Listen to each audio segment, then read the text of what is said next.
तो आज की रेसिपी होने वाली है बहुत ही जायकेदार और मज़ेदार, क्योंकि आप लोगों के लिए लाई हूँ मैं दही भिंडी मसाला की बेहतरीन और आसान रेसिपी। बिस्मिल्लाहिर्रहमानिर्रहीम। अस्सलामुअलैकुम। खुश रहें, आबाद रहें, जहाँ भी रहें हैप्पी रहें और हेल्दी रहें। तो मैं हूँ फ़ाइज़ा और वेलकम करती हूँ आपको चटपटे पकवान में। आज आपसे शेयर करूँगी अपनी फेवरेट रेसिपी, यानी कि दही भिंडी मसाला, जो कि बहुत ही टेस्टी लगता है, झटपट से बन भी जाता है और भिंडी आलमोस्ट सभी को पसंद आती है।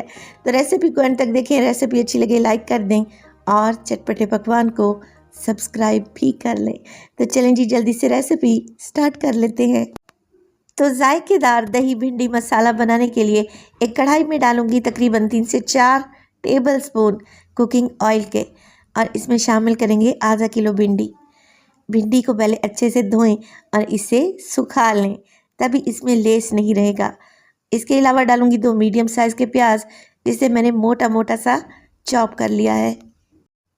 अगर बड़े साइज़ की भिंडी है तो इसके 2 से 3 पीसेस कर लें, 1 से 2 इंच के बराबर। अगर छोटे साइज़ की है तो फिर आप इसको एज इट इज़ ही रहने दें। चलें जी, भिंडी को फ्राई कर लेते हैं मीडियम टू हाई फ्लेम पे 4 से 5 मिनट के लिए, या इतना कि भिंडी भी हल्की सी सॉफ्ट हो जाए और जो मैंने इसमें प्याज डाले हैं उन पर भी हल्का सा कलर आ जाए। भिंडी फ्राई करने से जायकेदार बनती है और इसमें लेस भी बाकी नहीं रहता। भिंडी फ्राई हो जाए तो इसे निकाल लें और उसी कढ़ाई में डालें दोबारा से 4 टेबलस्पून कुकिंग ऑयल, और फिर इसमें डाल देंगे 1 टेबलस्पून क्रश किया हुआ लहसुन और 2 हरी मिर्चें थी बड़े साइज़ की मोटे वाली, उनको भी मैंने साथ ही बिल्कुल बारीक सा क्रश कर लिया है। ये डाल देंगे और इन्हें भून लेंगे। साथ में हाफ़ टी स्पून साबित सफ़ेद ज़ीरा भी डाल दें और इन्हें फ्राई कर लें इतना कि इनमें से प्यारी सी खुशबू आने लगे, मगर इनका कलर चेंज नहीं होना चाहिए। चलें जी, 1 से 1.5 मिनट के लिए फ्राई करने के बाद 2 अदद टमाटर थे मीडियम साइज़ के, जिन्हें मैंने मिक्सी जार में डालकर बिल्कुल फाइन पेस्ट बना लिया है।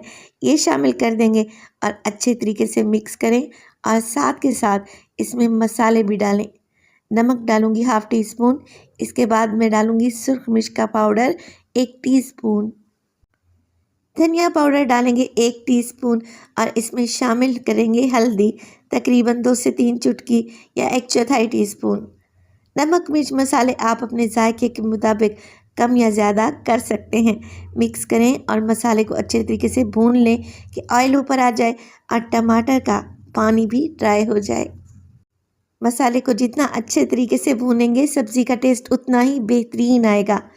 अच्छे तरीके से टमाटर भुन जाएं तो 2 टेबलस्पून के करीब आप इसमें दही डालें, जो कि फ़्रेश होना चाहिए। ज़्यादा खट्टा दही आप लोगों ने इस्तेमाल नहीं करना, क्योंकि पहले ही सब्ज़ी में हम टमाटर का इस्तेमाल कर चुके हैं। दही डालने के बाद अच्छे तरीके से भुनाई करें 3 से 4 मिनट के लिए, और फिर इसमें शामिल कर दें फ्राई की हुई भिंडी और प्याज, और भिंडी प्याज को मसाले में अच्छे तरीके से कोट कर दें। भिंडी अभी अच्छे तरीके से गली नहीं है, हमने इसे सिर्फ फ्राई किया है। मसाले में कोट करेंगे और इसके साथ साथ मैं डालूंगी इसमें 3 से 4 साबित हरी मिर्चें। इससे खुशबू बड़ी प्यारी आती है। कवर लगाकर बिल्कुल दम वाली फ्लेम पे इसे छोड़ दें 5 से 7 मिनट के लिए। देखिए, दही भिंडी मसाला की इस मज़ेदार सी रेसिपी में मैंने एक कतरा भी पानी का इस्तेमाल नहीं किया। इस तरीके से भिंडी बनाएंगे ना, बहुत ही जायकेदार बनेगी। एंड में डालें आप इसमें हरा धनिया, और फिर गर्मा गर्म सर्व करें चपाती के साथ, पराठों के साथ। यकीन करें, खाकर आपको मज़ा आ जाएगा। ये बहुत ही टेस्टी भिंडी फ्राई हुई है। रेसिपी को ज़रूर ट्राई कीजिएगा। रेसिपी अच्छी लगे लाइक कर दें और चटपटे पकवान को सब्सक्राइब भी कर लें, और अपनी फैमिली और फ्रेंड्स में भी शेयर किया करें। अपना बहुत सारा ख्याल रखिएगा। फ़ाइज़ा को भी अपनी दुआओं में याद रखिएगा। मुझे दीजिए इजाज़त। टिल देन, अल्लाह निगहबान।